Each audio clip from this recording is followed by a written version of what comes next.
Good morning, good morning, everyone. This is a hearing of the Minnesota Senate Taxes Committee. It is Thursday, March 26, at 8:50 a.m. You have the minutes before you. Are there, excuse me, are there corrections or additions? Seeing none, the minutes are approved as presented. We have established a quorum. Senator Housechild is on Zoom. Our first bill is Senate File 4544, Senator Cwodzinski.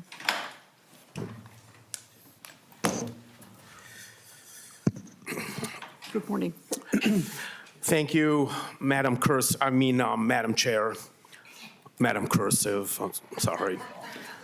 Yeah, I shouldn't have cut off at Madam Curse because that probably didn't come across very well. Thank you, Madam Chair and members of the Senate Taxes Committee for the opportunity to present my bill, Senate File 4544, Tax Increment Financing Bill to assist the City of Eden Prairie.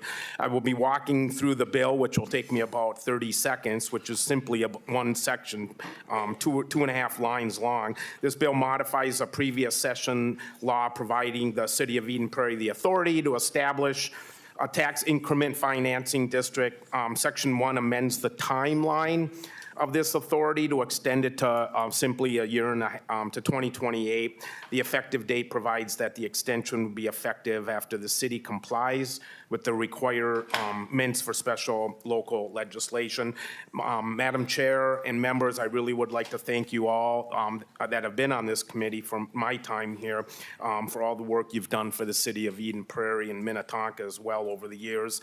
Last year, you provided us assistance in Eden Prairie in exempting the city's aging mall site where, again, Mall Rats was filmed, and from the blight findings that are that the city is site is facing. The city would establish a redevelopment district for the Eden Prairie Center and adjacent rights of way. We're very excited for the Southwest Light Rail, which has been a 10-year investment. It ends at literally a block from this location, so we're excited for the future. We are here today seeking a little more time to get this work done. As you'll recall, this site is seeking dramatic reductions in property value, and like many mall centers across the country, is facing an uncertain future. As you and the community committee recognized last session, the site needs assistance in its attempts to recover, and with me today is Mayor Ron Case, a friend of mine for the last 30 years, 40 years, and Rick Getchow, who I've known for a dozen years, is to my right. So with that said, committee members, any questions or any further discussion? Yes, just a moment. Are there, I'll call on you, Senator Nelson, just a moment. Just to repeat that, questions or comments? Senator Nelson. Oh, yes. Thank you, Madam Chair. I just had a question about why the extension is needed. Did something happen that, or what is making the extension necessary? Welcome to the committee. Please state your name for the record. Thank you, Madam Chair, Senators. Rick Getchow, Eden Prairie City Manager.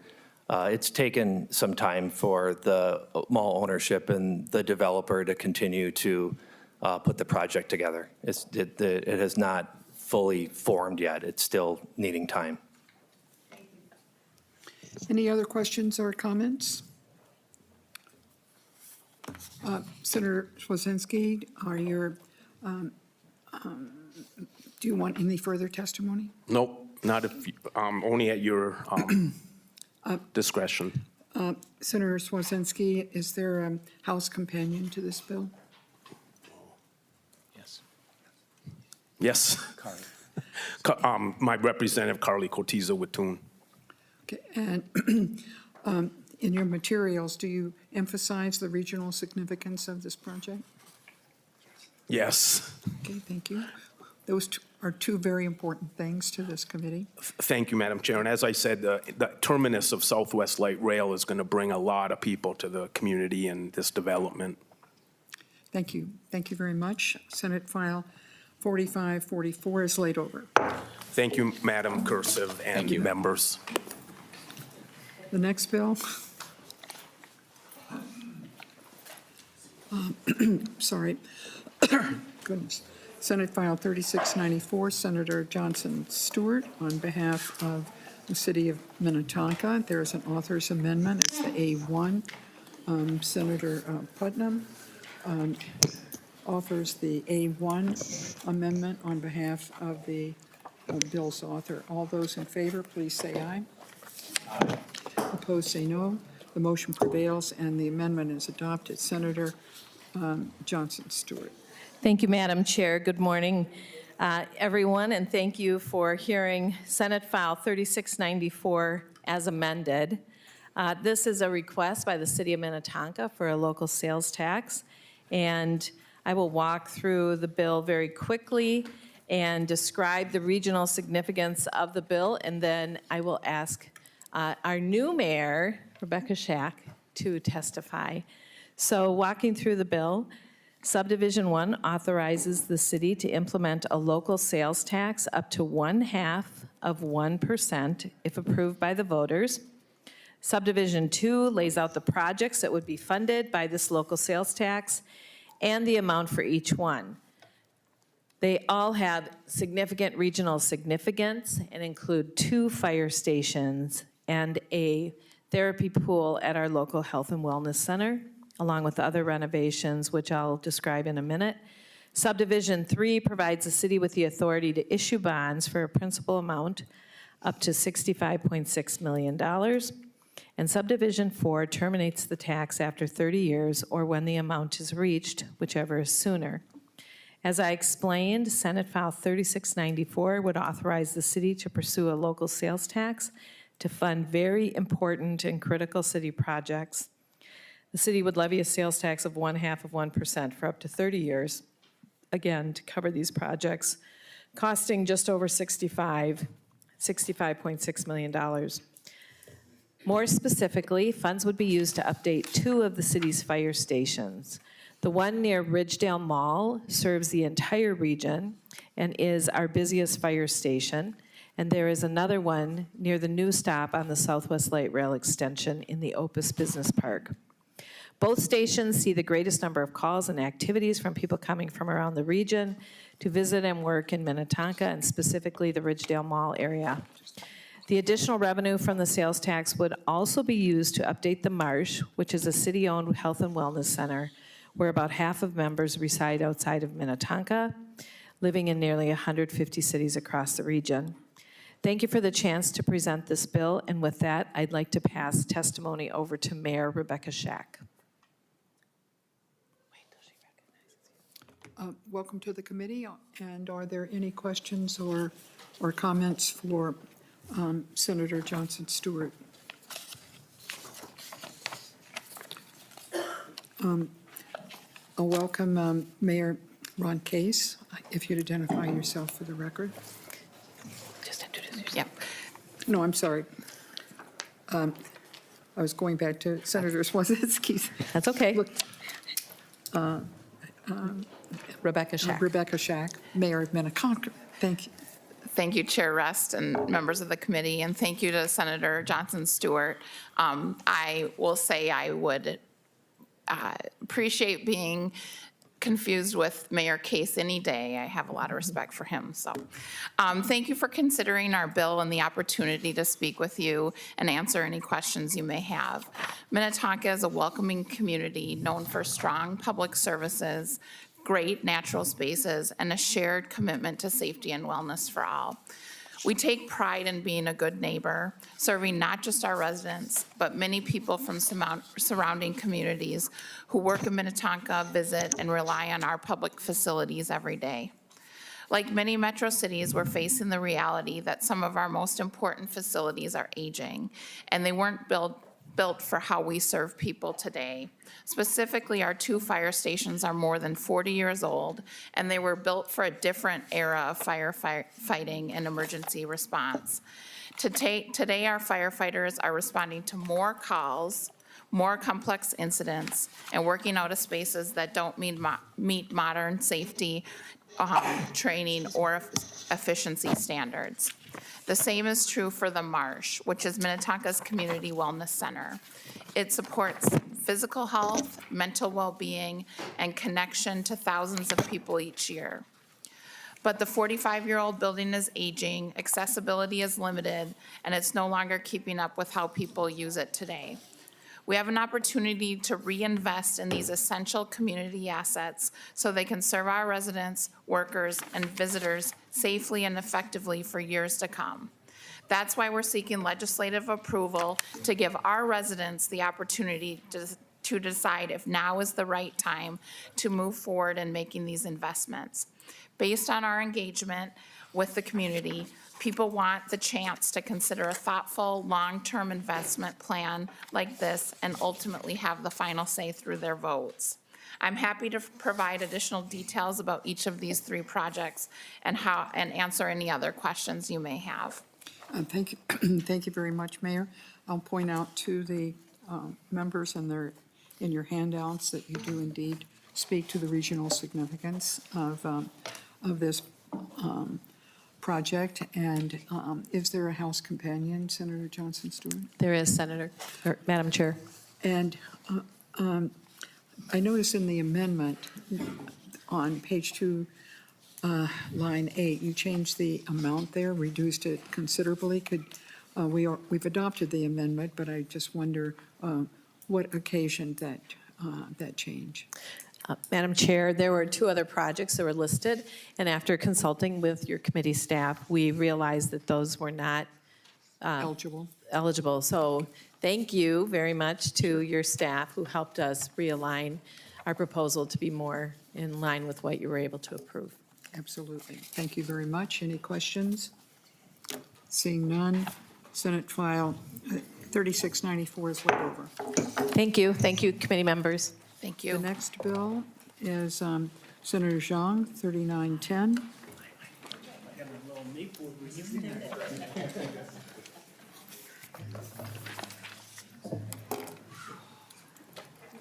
Sorry.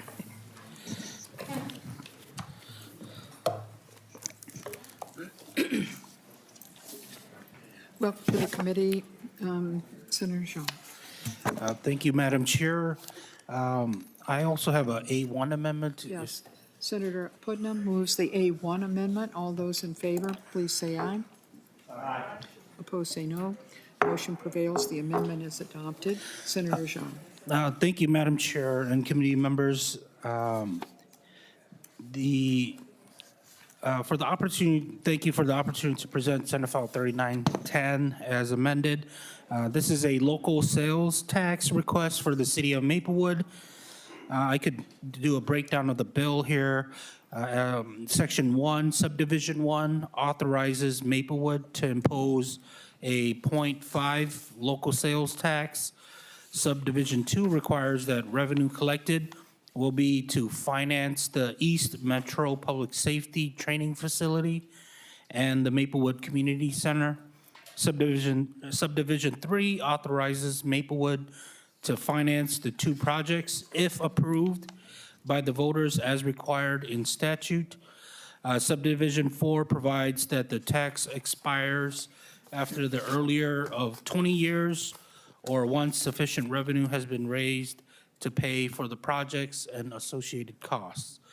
These are regional investments that support public safety and community infrastructure, and they have been strongly requested by local leaders and residents. With me today is the Maplewood Mayor, Mary Lee Abrams, and City Manager Mike Sable. Thank you. Thank you, Senator Xiong. Are there questions or comments? Senator Hemmingson-Yager. Thank you, Madam Chair. As I represent a part of South Maplewood, and thank you very much for bringing this bill and for talking about it. Given the shape of Maplewood, it's kind of got this weird kind of shape with the tail. So the regional significance, I think, is really important because we have Oakdale, North St. Paul, White Bear Lake, Woodbury, St. Paul, Maplewood, kind of all right there. And the community center is really becoming a hub. And the public safety training facility is really going to focus on like fire and EMS, which would be great for our growing East Metro community. So thank you. Thank you, Senator Hemmingson-Yager. Maybe the mayor doesn't even need to testify, but I'm going to invite you to do so Anyway, welcome to the committee, Mayor Abrams. Thank you very much. Thank you, Chair Rest and members of the Minnesota Senate Tax Committee. My name is Mary Lee Abrams. I serve as the mayor of Maplewood, and I appreciate the opportunity today to speak with you about our legislative request. I want to thank Senator Xiong and Senator Hemmingson-Yager for their support and for all the work that they do in our community. Madam Chair, we respectfully request your consideration to allow us to put a ballot question before the residents of our community seeking approval of a half-cent local sales tax to fund our regional East Metro Public Safety Training Facility and our regional community center. Madam Chair, I want to take a moment to discuss the regional nature of each request. First, our East Metro Public Safety Training Facility currently serves 25 fire departments and agencies who collectively represent over 600,000 residents. And it will continue to serve our entire region if you allow this request and the voters approve it. It is important to note that Century College is one of the biggest users of the facility, creating a pipeline for future public safety professionals. Secondly, we request your approval of a regional community center. Currently, more than 60% of those using the Maplewood Community Center are not residents of Maplewood. Kids and families come from all over the East Metro area to take swimming lessons and attend summer day camp programs. Seniors from the East Metro come to play cards and work out at the facility, providing an important active lifestyle for many East Siders. It is located right on the state trail and is a stop for many who are focusing on having a more active lifestyle. As mayor of Maplewood, I am proud of the work of our city council, our public safety partners across the region, our staff, and the residents of the community for the thorough and public process we used in making this decision to come before you today. We're asking for your help with much-needed regional public infrastructure that impacts all those who work and live in the East Metro area. Finally, I want to specifically thank Chair Rest and members of the committee for the assistance that you've provided Maplewood in the past. You've truly been an ally supporting our positive future, and we are grateful. Thank you again for this opportunity today. We respectfully ask for your support to allow us to bring this item before our voters. I have with me Mike Sable, our city manager, who can assist with answering any specific questions about these two very important projects. Thank you. Thank you. Thank you, Mayor Abrams, and for your kind words for our staff. We really appreciate that. Is there any question? Senator Nelson. Thank you, Madam Chair. Just a brief question, perhaps for Ms. Pollock.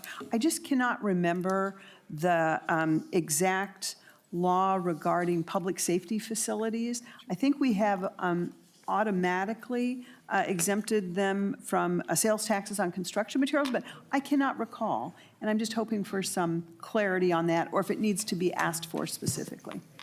Ms. Pollock. Madam Chair and Senator Nelson, no, the sales tax exemption for construction materials used in a public safety facility applies only to police and fire stations. That's how a public safety facility is defined. So a public safety training facility would be somewhat different, and if the community is seeking a sales tax exemption for construction materials for this facility, we would need to, the legislature would need to approve that.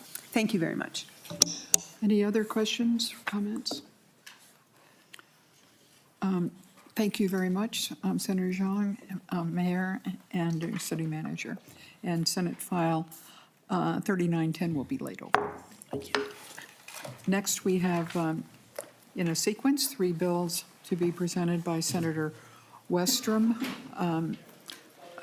Senator Westrom, we have 4181, 4314, and 4539. Which one do you want to start with?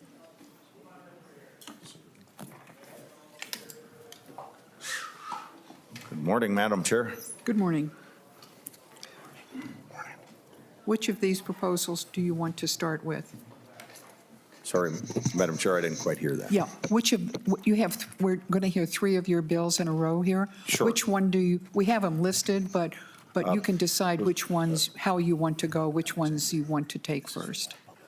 Yeah, okay. So, Madam Chair, we start with the Douglas County 4181. Sure. So we have Senate File 4181 before us. Senator Westrom. Madam Chair, members of the Tax Committee, this proposal for Douglas County deals with a new library project that they are looking at rebuilding or building new, but in the city of Alexandria for the county. Uniquely positioned on the old high school ground, which is now next door or is next door to the Alexandria Technical College. And there's a partnership there, and I'll let my testifier fill you in on just a little bit more, but that's what this proposal would be for, but subject to a referendum and approval of the local voters. Senator Westrom, it's our practice just to go through for the author to go through the bill section by section.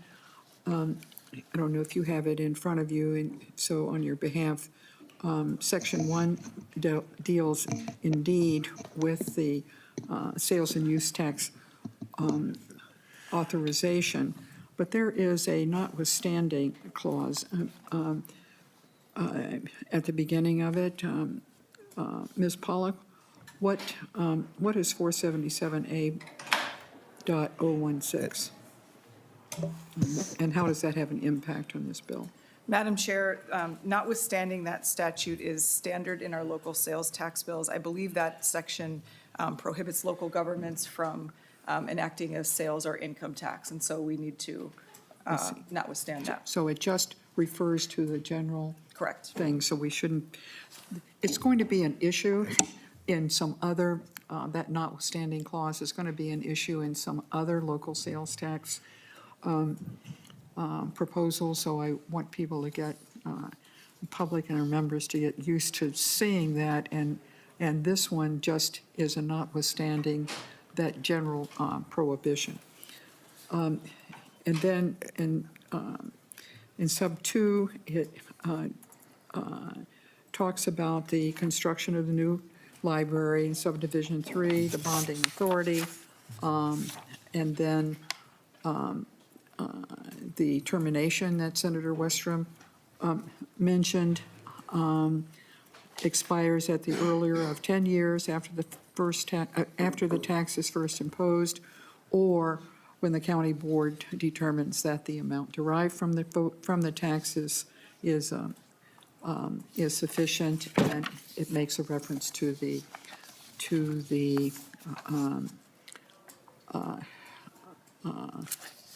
referendum.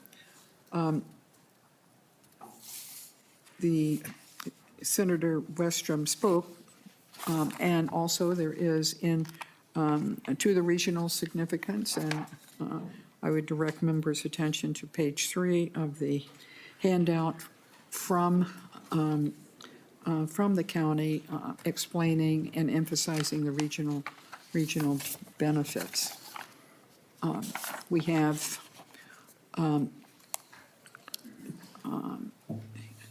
Mr. Kaczmarek and Mr. Kevin Lee to testify. Who would like to go first? Madam Chair, I would like to go first. If you'd identify yourself for the record, then please give us your testimony. Good morning, Madam Chair and members of the committee. My name is Lee Kaczmarek, Douglas County Coordinator, and I'm here on behalf of the Douglas County Board.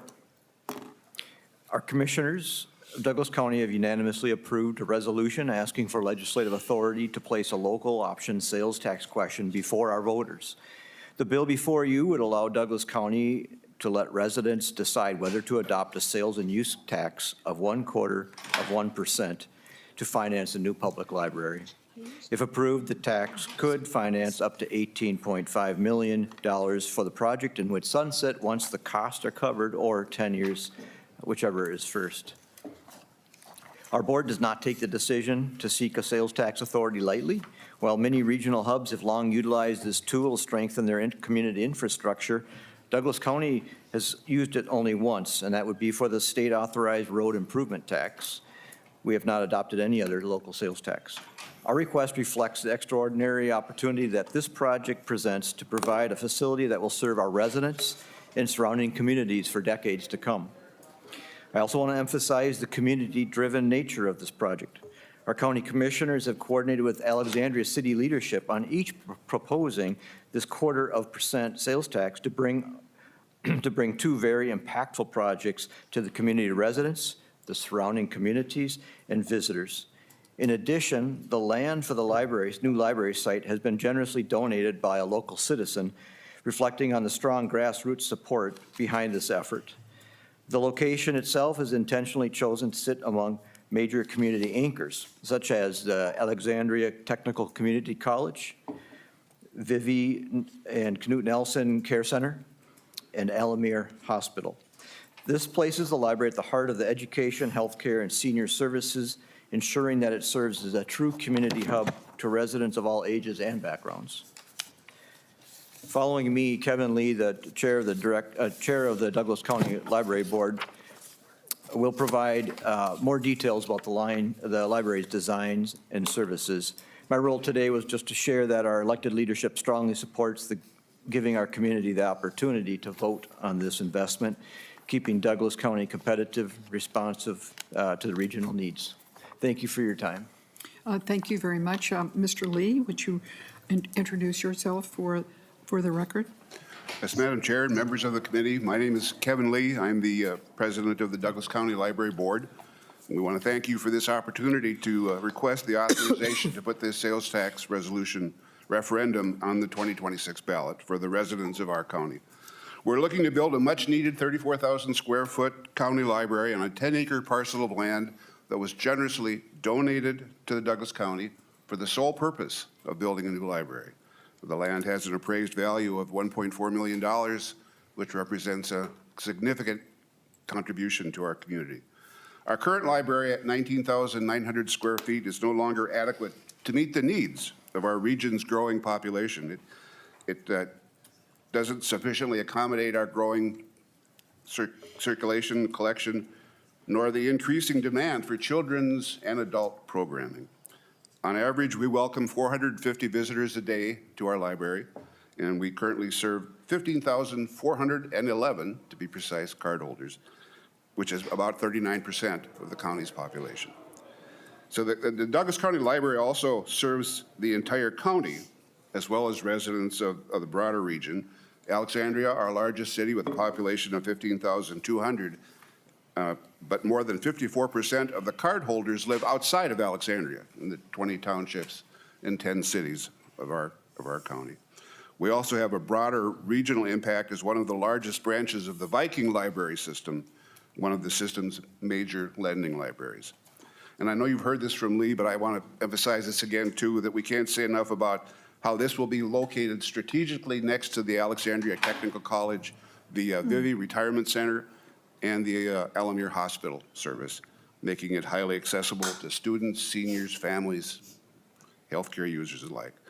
And we've been working in close collaboration with the City of Alexandria, as both entities are going to seek approval to present a 0.25% sales tax resolution, so that nowhere in the county will there be a local sales tax of more than 0.5%.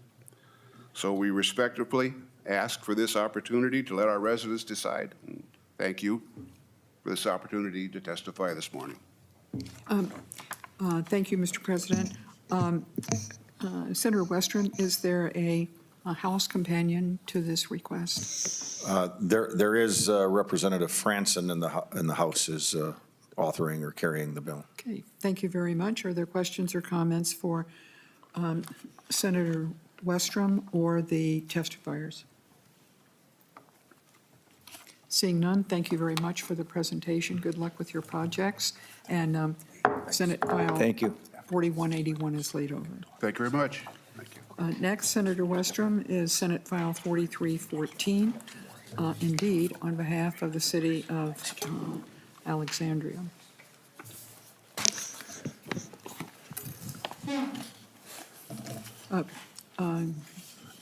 Proceed, Senator Westrom, as just. Madam Chair, this Senate file before you is similar to what we just heard, however, different in that it's focused on the city of Alexandria for a project at the Runestone Community Center, which is a project they have been working on for in some phases, and this would fund one of the next phases, the bigger phase with a sheet of ice and some other community rooms and areas for gathering. The Runestone Community Center in Alexandria is uniquely located adjacent or on the Douglas County Fairgrounds, a big, large, open parcel that makes itself conducive for gatherings. Lots of hockey games are played out there, as well as other spring shows and other shows throughout the year in the current facility, which needs some updating, as well as has been outgrown. And so there's a lot of open space, and so adding on and remodeling this facility is a good use of an existing building, an existing location, and has lots of infrastructure in place. Aside from the week of the Douglas County Fair, this facility always has ample parking and is easy to get to for visitors from around the whole region and sometimes around the whole state. And so, Madam Chair, what this proposal would do would help fund if the voters approved, and I want to stress that this is subject again to a referendum, would approve up to a 1/4 cent sales tax in the city of Alexandria. And as you heard the last testifiers, this would be coupled, and there's been coordination intentionally with the county. So we're not talking more than a 1/2 cent between the two if the voters would approve both of them. And so this 1/4 percent would be targeted towards this project. Madam Chair, if there's some other details in the bill, I would welcome Senate Council to highlight those provisions. I didn't study each provision critically for this presentation, but I did prepare for the overarching reason and the background of this, and happy to have the Senate Council weigh in on anything I missed or the testimony. Senator Westrom, we always request the author to go through the bills section by section, and you're quite Very good. You're quite right. This is a very straightforward request, but nevertheless, we're going to do it, and I'll be doing it for you. So, Section 1, Subdivision 1 is the 1/4 of 1% in the city of Alexandria. Subdivision 2 states that the up to $30 million for the community center. Subdivision 3 to be able to issue the bonds, and subdivision 4 that the bonds are 20-year bonds and that they may be defeased earlier than 20 years. Are there questions or comments for Senator Westrom? If not, we will hear from your testifiers. Nicole Mace is a city council member of the city of Alexandria. If you would identify yourself for the record, we will welcome your testimony. Thank you, Madam Chair. Actually, I'd like to defer to Marty to go first, course. if that is all right. So welcome, Mr. Schultz, to the committee. If you'd identify yourself for us, we welcome your testimony. Thank you, Madam Chair and Senators. For the record, my name is Marty Schultz, and I am the City Administrator for the City of Alexandria. We appreciate your consideration of our request to bring before the voters a question of whether the city should impose a local sales tax. And I also want to thank Senator Westrom for being here today with us. The Runestone Community Center has served as a regional hub for West Central Minnesota since it opened in 1978. From the beginning, this community center has been a multi-purpose facility providing opportunities for recreational activities, trade shows, educational events, concerts, rodeos, and more. Beginning in the early 2010s with an event center feasibility study, community members have been in an ongoing conversation with the city on the need for additional floor space. Although the facility had grown from 1 arena to 2 by 2000, it still was not able to keep up with demand due to growth in sports such as girls hockey and the need for flexible event space in our community and region. The City Council eventually settled on a phased project with phase 1 and 2 completed in September of 2025. This work included significant renovations and expansions to existing lobby and support spaces and some very much needed accessibility improvements to the facility. The third and final phase of this project, the project for which we are before you today, is the construction of a third multi-purpose arena and some additional renovations in the facility. The City Council has determined that the regional significance of the project makes a local sales tax an appropriate funding mechanism. As I previously noted, the community center has served as a gathering place for the region since it opened.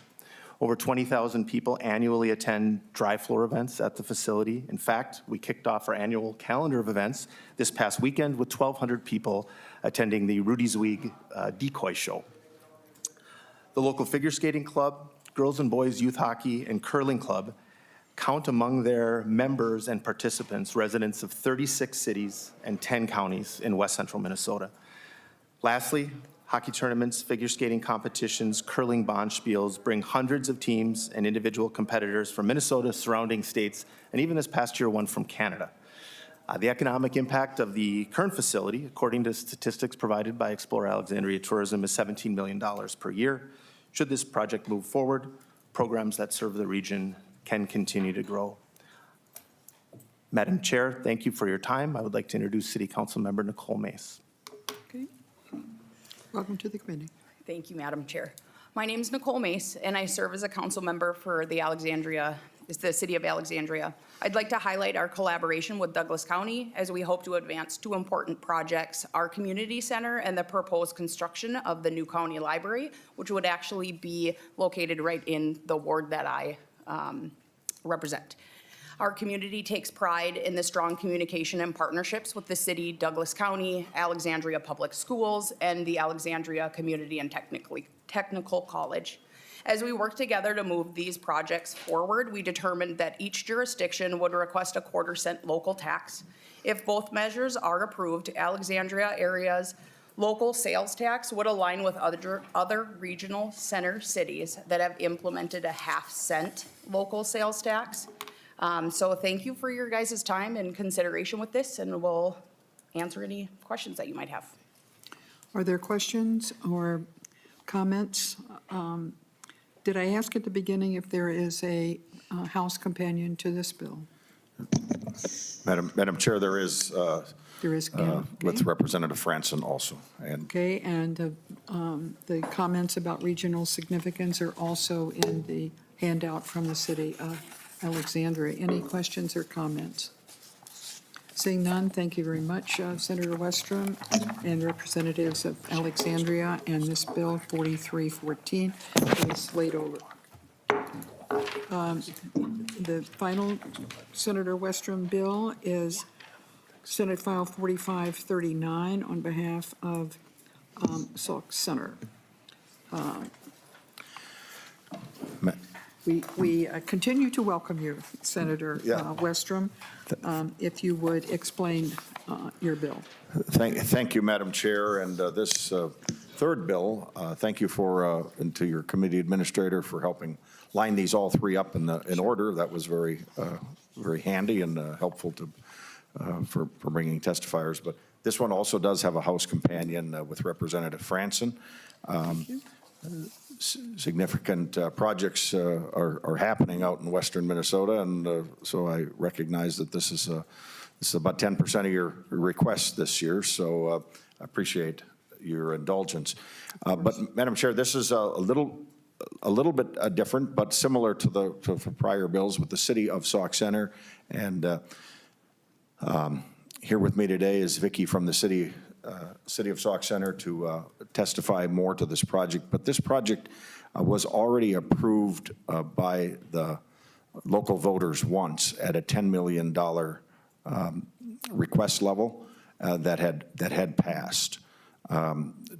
Some time has passed, and by time they've gotten to the part where MnDOT is coming in to do a project on Main Street, which is what the city always wanted to coordinate with, is updating their water, sewer, and infrastructure at the same time to not have to dig up a road 2 different times.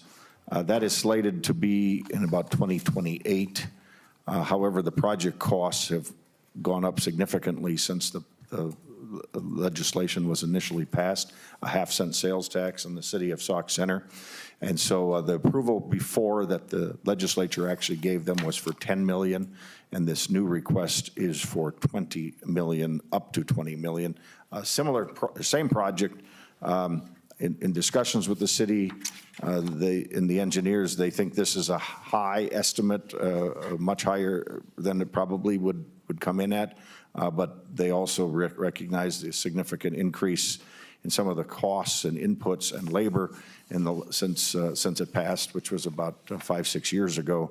And so in keeping with the idea of not having to come back again, this request is for $20 million instead of the $10 million. It would still, as you'll see in the bill, be subject to a new referendum by the voters locally, and so and that would occur again.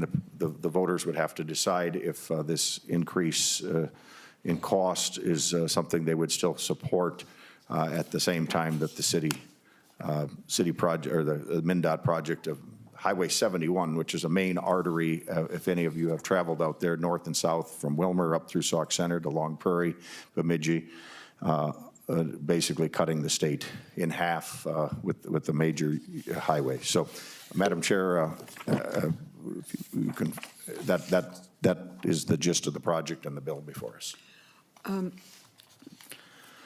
Senator Westrom, and I'm going to ask now Ms. Pollock to comment. The local sales tax may not be used for local road projects. Is this one of those that's asking for an exception? Madam Chair, this is slightly different because when this tax was authorized in 2019, we did not have those definitions of a capital project, and so there would not be a need to not withstand that definition now because it didn't exist at the time. Yes. That's a very, Senator Westrom, that's a very important distinction that we should be aware of, particularly Senator Nelson and Senator Emerson Yeager, who are overseeing the local sales tax proposals, that if this was something new, this project would not be allowed, but because it was originally allowed under a different law, and it's just an extension and then a new amount, it survives that scrutiny this time around. Your testifier is Ms. Willer. If you would comment on the regional significance of this project, as well as Senator Westrom has done. We welcome you to the committee. If you would identify yourself for the record. Thank you. I'm Vicki Willer. I'm the city administrator for Sauk Centre. And as Senator Westrom said, this is different than the other projects that you've heard today. This is an extension of a request of a modification of an existing sales tax that we have had in place for about 5 years now. As he said, the voters did vote positively for this. And the things that have changed since we initially proposed it, of course, our estimates were all pre-COVID numbers. Nobody anticipated that would happen, so we had a great deal of increase of costs. A couple other things that have changed is the city is going to be tasked with the corridor, or taking the stormwater off the corridor. with all the new requirements for the stormwater, MnDOT, there's no place for them to build storm ponds to take care of the stormwater, so we're going to be upgrading our stormwater systems to take that water out through our system. So there's some other things in the project in addition to the increased costs that have made us change this project slightly. It is still the same project as far as all of our infrastructure that is currently going to be replaced with MnDOT. This has been a project that MnDOT's been wanting to do since 1990. We hope this is the time that they actually get finished, and I think we're well on the way. MnDOT's well on the way to the design, so we're very excited to make it happen. And the City Council of Sauk Centre is just requesting that you are favorable. Trunk Highway 71, as you know, goes all the way from Texas to Canada. Sauk Centre's Main Street is the original Main Street as designated by the State Historical Society. And so because of that and because of all the truck traffic and everything that travels through Sauk Centre, it's something that is very important to the state of Minnesota and to our community. So we really hope, and the City of Sauk Centre is requesting your favorable consideration of this bill. Thank you very much, Ms. Willer. Are there questions or comments? Senator Dibble. Thank you, Madam Chair. I just thought I would mention that MnDOT just updated, as of February of this year, the what we call the cost participation policy. This project might not be captured in that because of the reasons that were mentioned earlier. This might precede that adoption of that policy, but if at all possible, you know, you might want to take a peek at that to see if there might be more that could be picked up by the Department of Transportation on some of the elements of the project. I hope it applies in your case, because that would be a big benefit to your community. I did just actually Just a attend that moment, please. webinar. I'm sorry. You I need should to have waited. address the chair first. I'm sorry. I did attend the webinar that MnDOT put on Monday regarding the new participation. It is favorable to the city, not favorable enough to get us back down to the 10 million we initially requested. But it is favorable as far as the cost participation. Some of our issues are we're under 5,000 population, so we can't take advantage of some of the other financial incentives that are out there because we're not a city large enough to do that. But the cost participation for MnDOT is favorable to us. Thank you, Ms. Willer. Anything else, Senator Dibble? Thanks. Thank you, Madam Chair.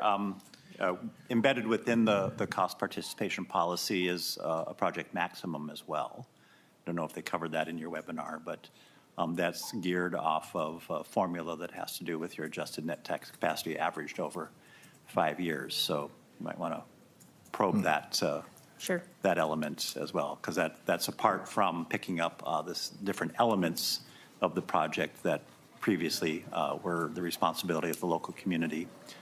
So yeah, if you haven't yet, ask about the project maximum contribution that a particular community is subject to. Thanks. Thank you, Madam Chair. Thank you, Senator Dibble. Are there any other questions or comments for Ms. Willer or for Senator Westrom? Seeing none, thank you very much, Senator Westrom. Senate File 4539 is laid over.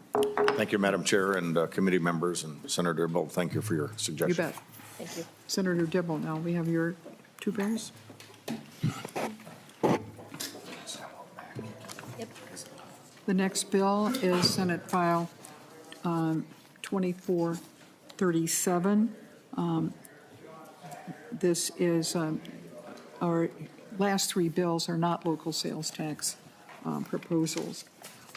Senator Dibble moves the A2 amendment.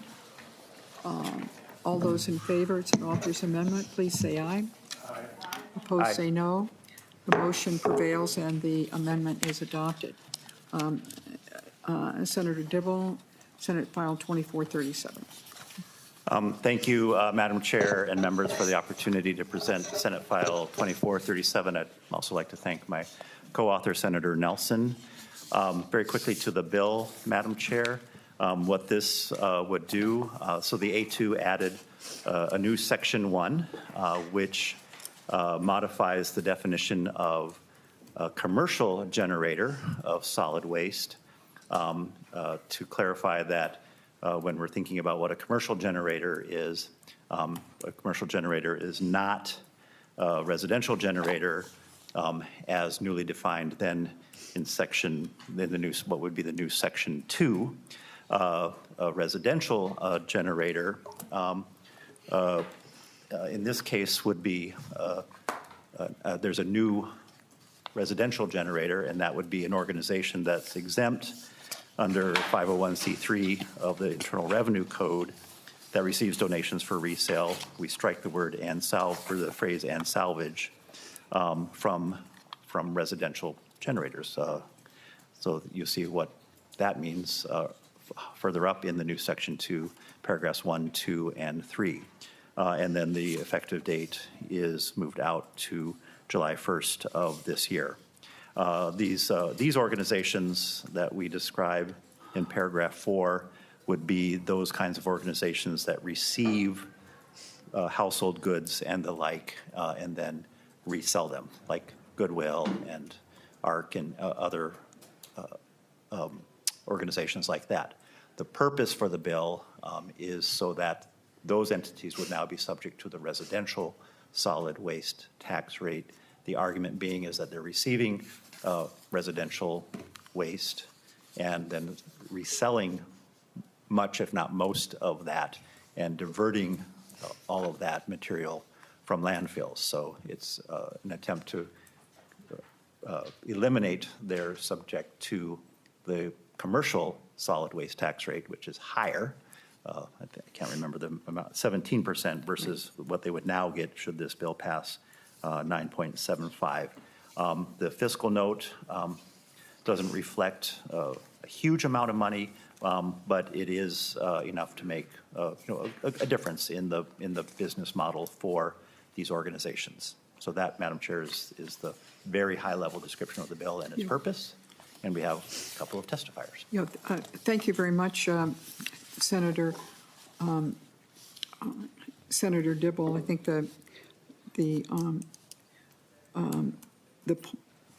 biggest thing is, in my mind, is that change in the definition or the inclusion in section 1 in paragraph 4, as you mentioned, a 501c3 can now have an extremely, well, relatively speaking, to the commercial operators, a very beneficial rate. And I note also on the revenue estimate that Senator Dibble was referring to that there would be about 200, the Department of Revenue estimates, 200 nonprofit generators that would change from commercial to the residential rate. So that could be, and actually the cost to the state is we would say is minimal in that sense, but it could be very significant to those organizations. The testifiers, then, unless there are questions for Senator Dibble. Testifiers, I welcome Ms. Barker. Hi. Thanks, Chair Rest and members of the committee, Senator Dibble for being the sponsor on this, Senator Nelson. My name is Emily Barker, and I'm the Executive Director of Reuse Minnesota. We are a member-based nonprofit dedicated to advancing reuse in our state. Our members include 160 small and large reuse businesses, nonprofits, government entities, and individuals who support reuse. I'm also here as a representative of the Minnesota Zero Waste Coalition, which is a collaboration of organizations working to dismantle the systems that perpetuate our throwaway culture. Reuse Minnesota and the Zero Waste Coalition support Senate File 2437 as amended to the definition, the definition of residential generator as it relates to the solid waste management tax to include nonprofit resale stores that accept donations from the public. We support this change because we know that much of the material thrift stores end up putting in the garbage comes in with donations. I have talked to numerous nonprofit thrift stores, and I personally volunteer for a small store in Minneapolis, and know that while most donations are in good condition and can be put on the sales floor, some items simply cannot be sold.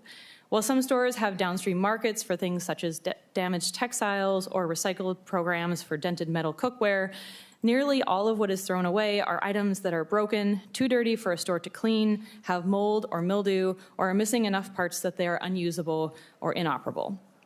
Most thrift stores provide guidelines to their donors about what can be accepted.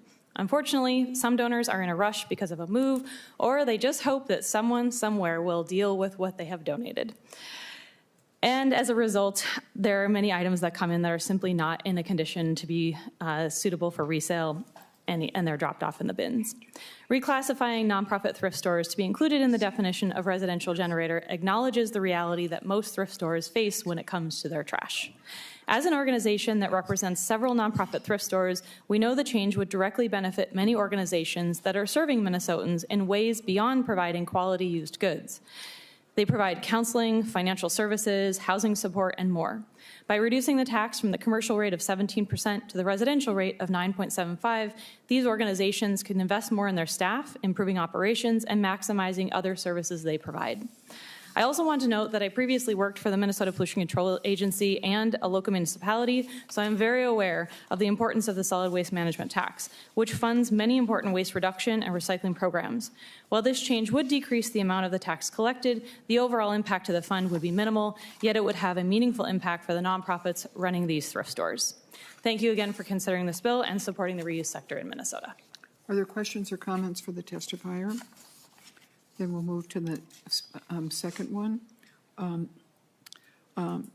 Ms. Smiley Gulliford, welcome to the committee. If you'd identify yourself for the record. Thanks. Good morning, Chair Rest and committee members. My name is Deanna Smiley Gulliford, and I'm the Director of Public Affairs for Goodwill Easter Seals, Minnesota. We appreciate Senator Dibble bringing this bill forward in support of more accurate solid waste tax definitions.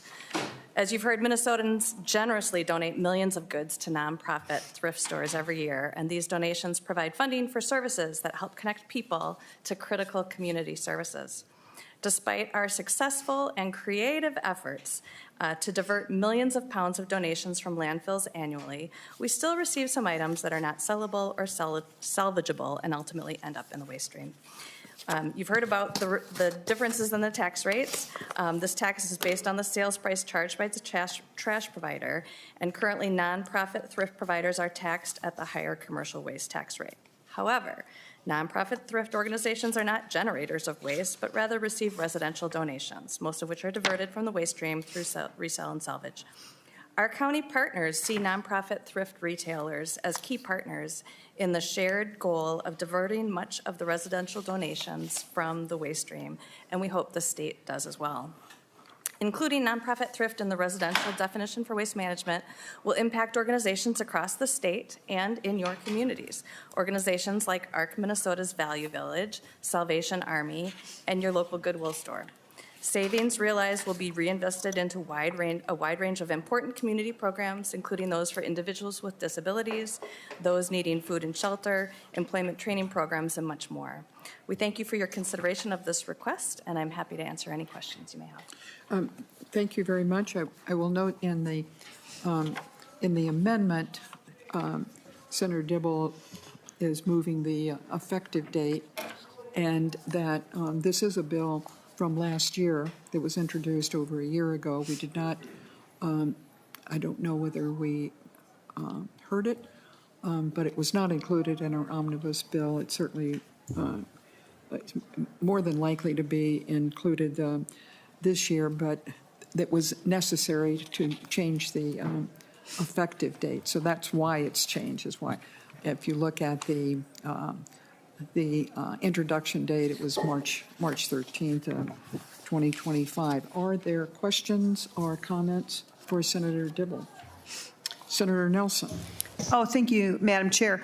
I am just so appreciative of the innovation and thoughtfulness in how to, actually properly classify, but also I think the result, anything we can do that will help keep things out of landfills is key. The landfills are filling up, and it's very environmentally dangerous. So I think anything that we can do to help keep those landfills from continuing filling up is the right thing to do. Plus, I think good tax policy is in play here. So I think it's very innovative, and thank you for bringing it, Senator Dibble. Thank you.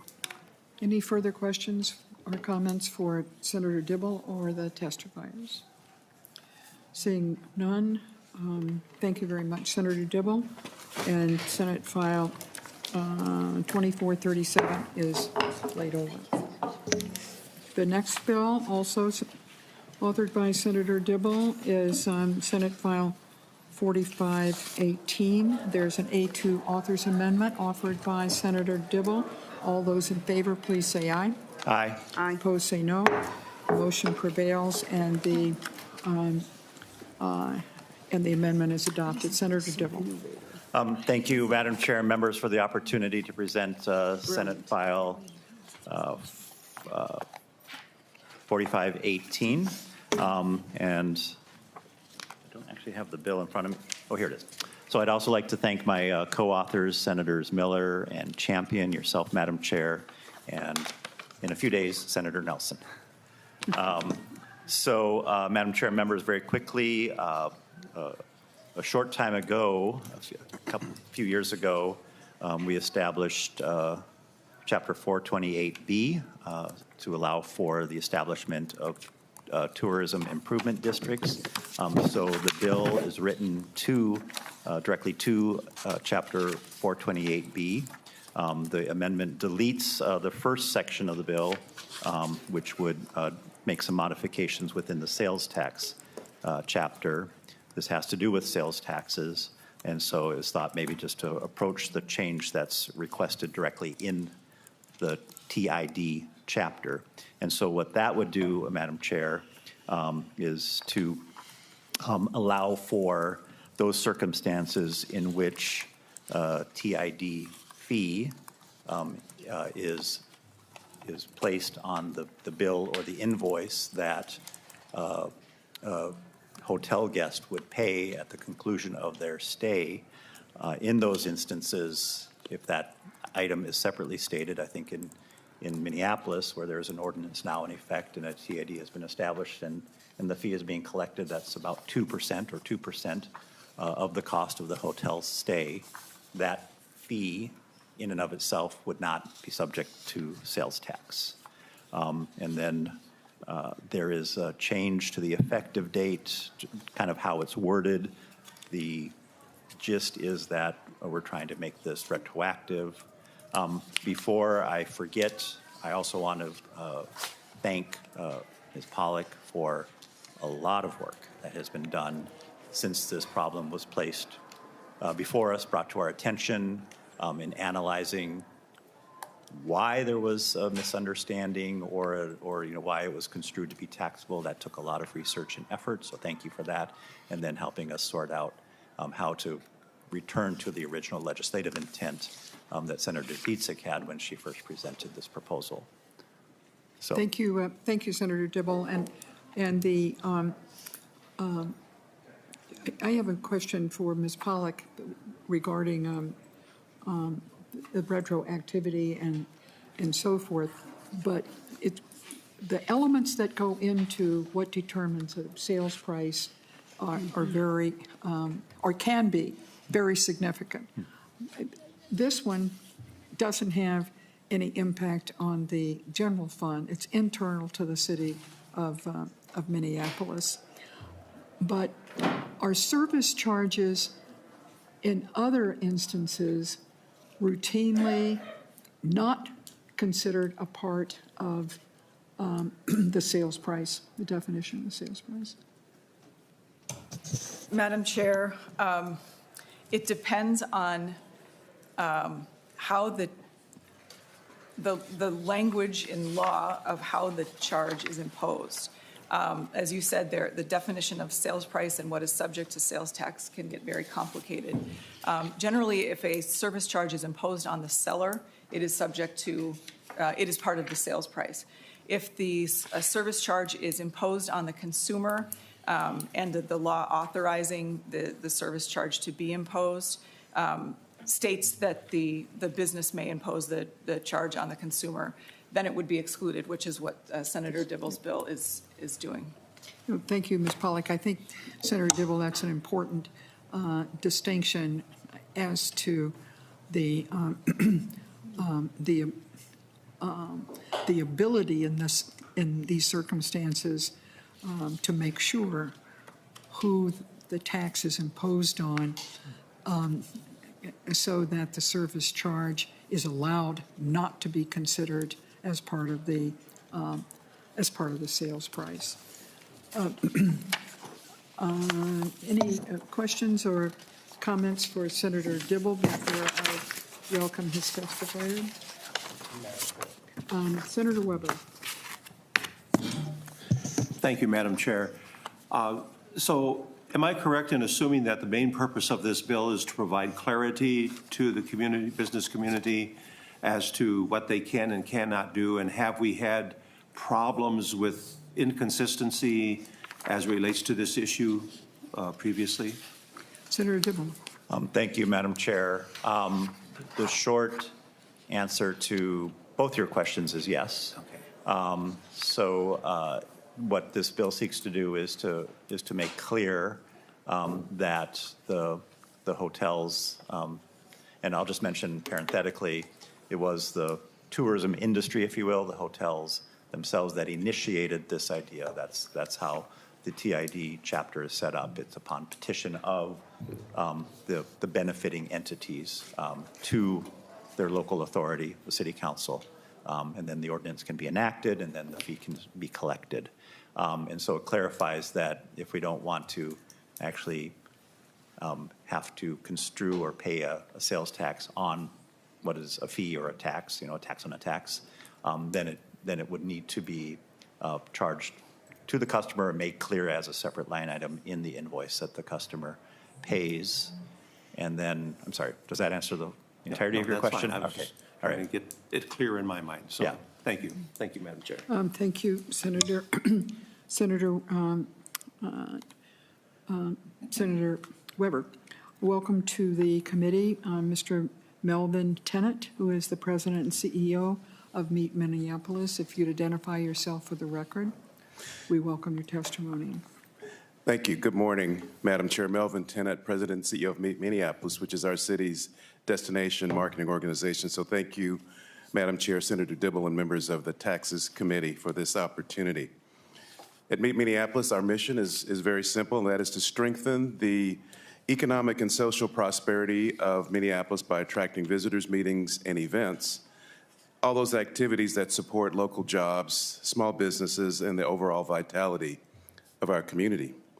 First, I want to just thank Senator Dibble for bringing this bill forward, and also to Senators Miller, Champion, and Rest for their co-authorship. It's very, very important because this is indeed state enabling legislation, so every part of the state can ultimately participate in a program like this. So as Senator Dibble shared, the Tourism Improvement District is something we worked on with the legislature over 3 sessions. In 2023, the legislation passed, and shortly thereafter, we began the process of establishing our Minneapolis Tourism Improvement District. And that process began with the petition of our hotel and lodging partners, followed by the unanimous adoption of an ordinance by the city of Minneapolis. This strong collaboration reflects how important this MTID is for our city. However, as we started implementing the TID, which began in September of last year, we learned, when it actually collection started rather, we learned that the service charge authorized under the statute was being interpreted as a charge on the seller, not as a charge passed on to the consumer, the customer. And that interpretation meant that it could be subject to sales tax, which was never the intent. And as you heard from Senator Dibble, the intent, and one I personally testified to several times, was that the service charge be added to the customer's bill at checkout, just like any other pass-through line item. So today, I want to just again thank Senator Dibble and this committee for considering this bill, which simply clarifies the original statute so that our Minneapolis Tourism Improvement District can be implemented as it was originally intended. So thank you for your time and for your continued support of Minneapolis's tourism and hospitality industry, which has had some challenges over the years, and we're looking forward to helping build it back. And I'm happy to answer any questions with the help of my esteemed colleagues, who have joined me here today as well. Thank you. Certainly. Thank you, Mr. Tennant. Senator Dibble, there's Sandy Christensen listed also as a testifier. Thank you. I believe the Is she- remaining two individuals listed on the testifiers list are available to respond to questions. Are there questions or comments for the testifier or for Senator Dibble? Senator Nelson. Thank you, Madam Chair. Yes, clearly I'm supportive, but I do have a question. The note from fiscal, but maybe this was before the amendment, says this is effective retroactively for sales and purchases made after June 30th, 2025. How is that going to take place retroactively? Senator Dibble. You know, it occurred to me to figure that out before I came to this table, and I did not, so I'm going to have to phone a friend. Maybe that's something that Ms. Christensen can help, or maybe someone from Department of Revenue. Maybe Ms. Pollack could explain how that worked, too. Ms. Pollack? Madam Chair, I don't know. That would Okay. be a question for the administration of the tax as it had been imposed Okay. with the department. So who can answer that question? I see her coming. Welcome to the committee, Ms. Bears. Thank you, Madam Chair. Members of committee, for the record, my name is Joanna Bears. I'm the Legislative Director for the Minnesota Department of Revenue. And Madam Chair, we will have to work with businesses on how to get that amount refunded. Usually what will happen when there's a refund due, they will go and file their taxes and then minus out the amount for that month and then take the refund from their sales tax period. Okay, Senator Nelson, is that responsive to your question? I don't understand exactly how it all is going to work, but I understand that it might involve a tax refund. And I still don't understand how it all is going to work, but I think there's probably time to figure out what that's going to look like. Senator Nelson, I think the most important thing is that this is a Minneapolis proposal and affects within the city of Minneapolis these the tourism that are in that tourism improvement district and is internal to the operation there and has no effect on the state general sales tax. So thank you. I think it's like, let them figure it out, kind of. It's the way I would look at it, and it's not going to be any cost to the state to assert, as this bill does, what the original intent of putting this forward. Any other questions or comments for Senator Dibble with regard to Senate File 4518? Seeing none, thank you very much, Senator Dibble. And Senate File 4518 is amended, is laid over.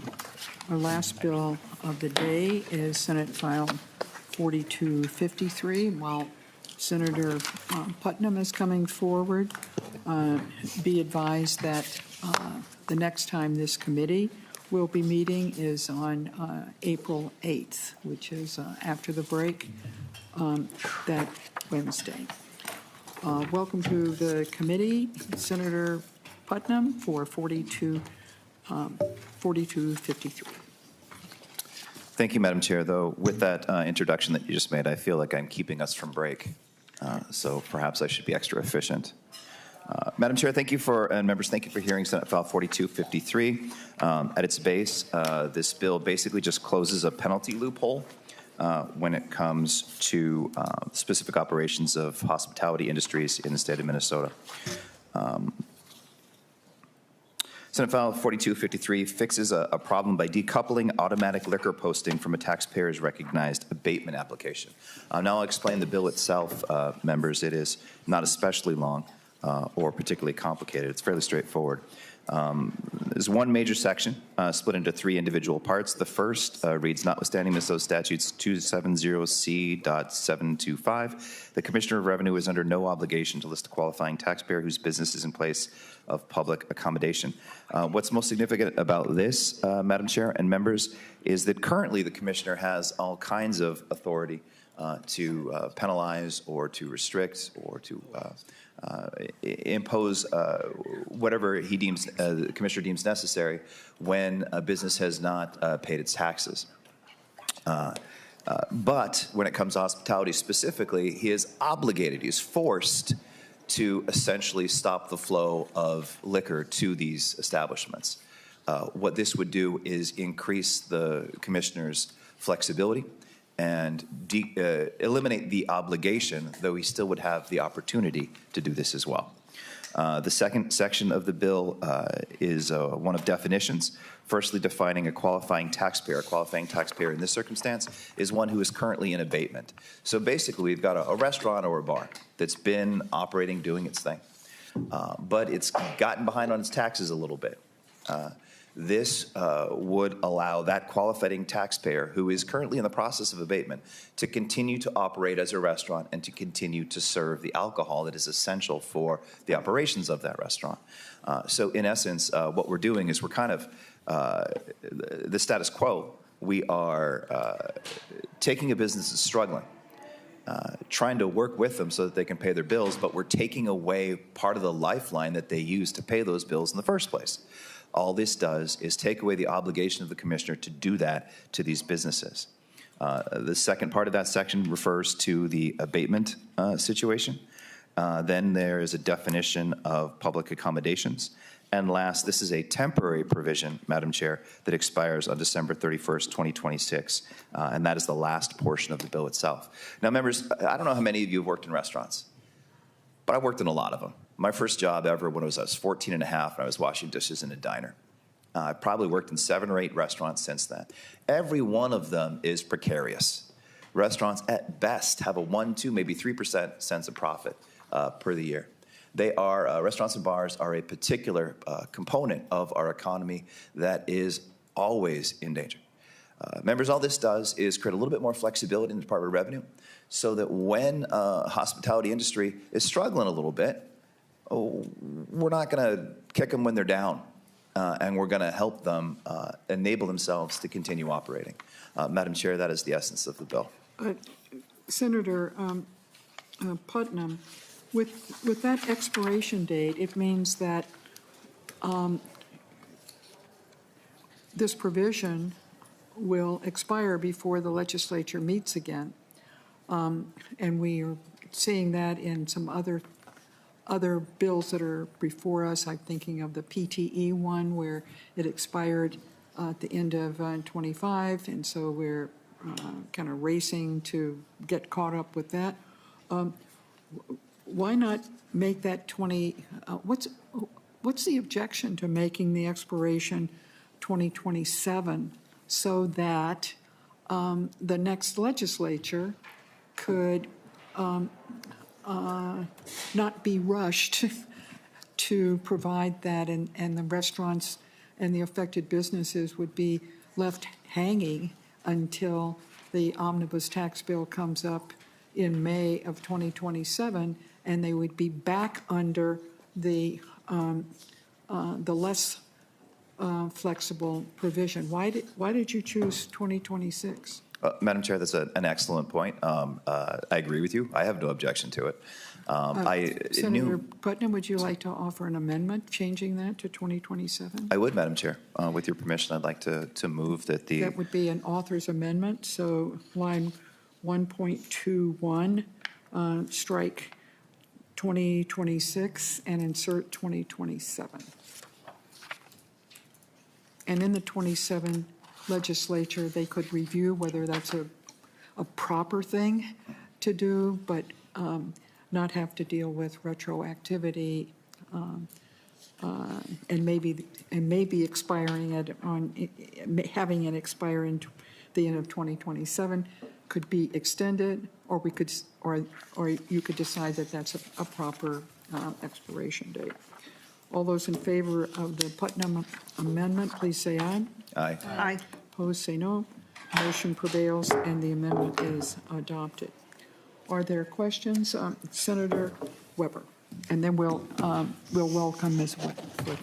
Thank you, Madam Chair, and I certainly have no problems with this bill. I'm just curious, exactly how much of a problem or how many payers are currently having difficulty? Are there any numbers regarding that issue, Senator Putnam?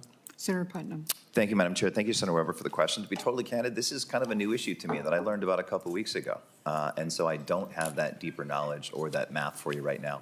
I'm hoping there's a possibility that our testifier might have some sort of general sense. Okay. But I do, as I learned more about this issue, it just doesn't seem to make a ton of sense to me regardless of how many folks it affects. But again, I expect that the testifier can probably help us out a little bit. If that's okay, Senator Weber. Thank you, Senator Weber.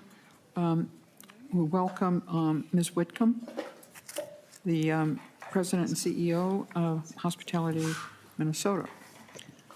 Please identify yourself for the record, and maybe you can respond to some of the concerns that have been raised. Good morning, Madam Chair and members of the committee. Thank you for the opportunity to testify before you this morning in support of Senate File 4253. My name is Angie Whitcomb, and I serve as the President and CEO of Hospitality Minnesota. We are the trade association representing restaurants, hotels, resorts, and campgrounds across our great state. And for a number of years, Minnesota's hospitality industry has been navigating an extraordinarily difficult stretch. The Department of Revenue has identified a legitimate tool to provide temporary relief to businesses experiencing documented hardship. Hospitality has worked in partnership with the department to communicate that option to our members. And in that process, we identified this unintended consequence. As the senator stated, under current law, a business that is 10 or more days delinquent in filing or payment can be placed on the liquor posting, which means that business cannot purchase retail taxable liquor, no wholesaler, no manufacturer, and no brewer can deliver any product to that business. For a restaurant or hotel holding a liquor license, being posted is not a minor inconvenience. This is a chilling effect that discourages our operators from using the very relief mechanism the state has created for moments of need. This bill will create a bridge between the two systems that are currently working against each other, and it would give the Commissioner of Revenue temporary authority to hold a qualifying taxpayer off the liquor posting list when that business has already filed a request for abatement. It applies exclusively to places of public accommodation, hotels, restaurants, hospitality businesses. It's targeted, it's narrow, and it's temporary. I think it's important to note it does not forgive the underlying tax obligation. It simply prevents a procedural penalty from undermining the relief process. Our members are small, often family-owned businesses that have employed tens of thousands of Minnesotans and have been reliable contributors to the state and local revenue for decades. I want to thank Senator Putnam for bringing this bill forward, and thank you for your support of this bill. And I'm happy to answer any questions if you'd like me to address Senator Weber's question. Are there questions or comments for Ms. Whitcomb? Seeing none, thank you very much. We appreciate it. Senator Putnam, Senate File 4253 is laid over. Thank you, Madam Chair. And the committee, having no further business, is now adjourned. We'll meet again on April 8th. That's pretty efficient. Okay, so. Great point.